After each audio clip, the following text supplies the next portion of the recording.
राहुल अब पूरी तरह से भ्रमित हो चुका था। उसे नहीं समझ आ रहा था कि वह जो देख और महसूस कर रहा था वह असली था या सिर्फ उसका दिमाग का खेल। जब वह डिब्बे को खोलता है तो उसकी आंखों के सामने एक पुराना पत्र आता है। पत्र पर लिखा था, तुमने जो किया वह वापस नहीं हो सकता। तुम्हारी गलती अब तुम्हारे पीछे आ रही है। राहुल ने पत्र को पढ़ने के बाद घबराकर उसे मेज पर फेंक दिया। यह वही कागज था जिसे उसने कभी अपनी छोटी उम्र में लिखा था, वह पत्र जिसे उसने कभी किसी को नहीं दिखाया। राहुल को याद आया कि उसने अपने भाई को बचाने के लिए कुछ गलत किया था।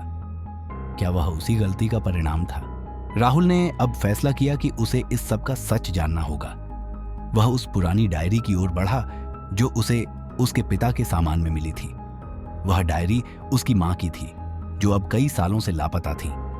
डायरी को खोलते ही राहुल की आंखों के सामने एक और पुरानी याद ताजा हो गई।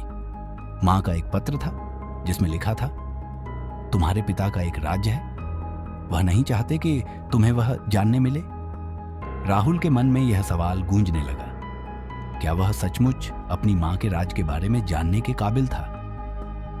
राहुल ने डायरी के पन्ने पलटे। जैसे ही उसने एक पन्ना खोला, उसके हाथों में एक पुरानी तस्वीर आई। तस्वीर में उसकी मां, पिता और छोटा भाई थे, लेकिन उनके चेहरों पर एक अजीब सी छाया थी, जैसे वह किसी चीज से बच रहे हों। क्या यह सब एक बड़े झूठ का हिस्सा था? राहुल को महसूस हुआ कि यह सब किसी खेल का हिस्सा था। उसे अपनी बीती हुई घटनाओं की गहरी जांच करनी थी। क्या उसकी यादें सही थीं? या उसे कुछ याद रखने से रोकने के लिए जानबूझकर कुछ बदल दिया गया था? वह रात को खिड़की से बाहर देखता है और जैसे ही उसकी नजर अंधेरे में घुलने लगती है, उसे फिर से वहीं परछाई दिखने लगती है। इस बार परछाई राहुल के पास आती है, लेकिन वह अब डरने के बजाय गुस्से में था। उसने परछाई से पूछा, तुम चाहते क्या हो? लेकिन परछाई का जवाब नहीं आता। परछाई सिर्फ खड़ी रही और फिर धीरे धीरे गायब हो गई। राहुल की सांसें तेज हो गईं। वह जानता था कि अब वह इस राज से मुक्ति नहीं पा सकता। राहुल अपने कमरे में चुपचाप बैठा था जब अचानक उसकी मोबाइल फोन की स्क्रीन पर एक अजनबी नंबर से कॉल आई।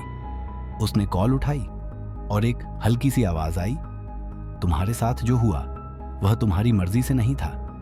राहुल के हाथ कांपने लगे।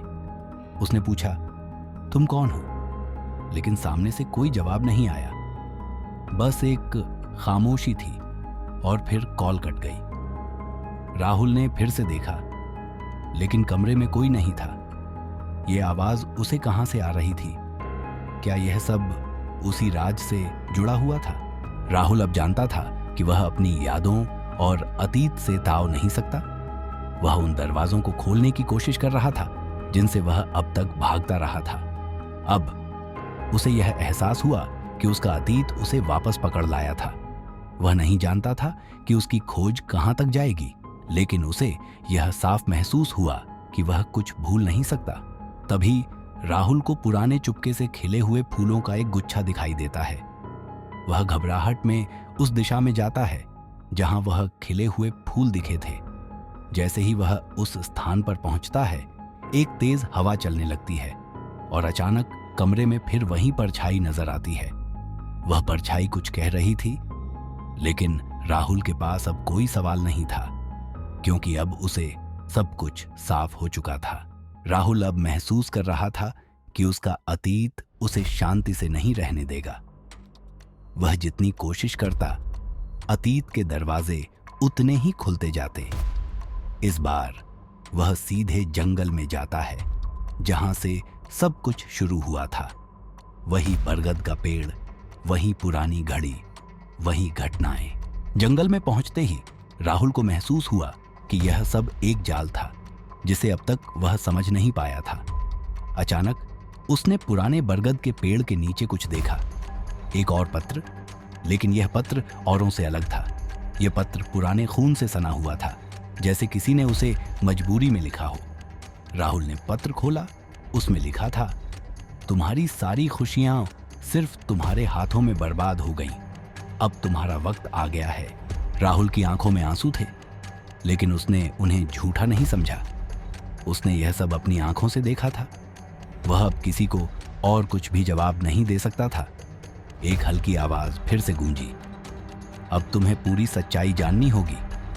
तभी सामने से कोई आकर उसे घेर लेता है। यह वह चेहरा था जिसे वह अब तक पहचान नहीं पाया था। वह वही चेहरा था जो उसे बार बार अपनी यादों में दिखाई देता था, और अब वह चेहरे से टकरा गया था। राहुल ने पूछा, तुम कौन हो? सामने वाला आदमी हंसते हुए कहता है, मैं वही हूं जिसने तुम्हारे पूरे जीवन को बदल दिया था।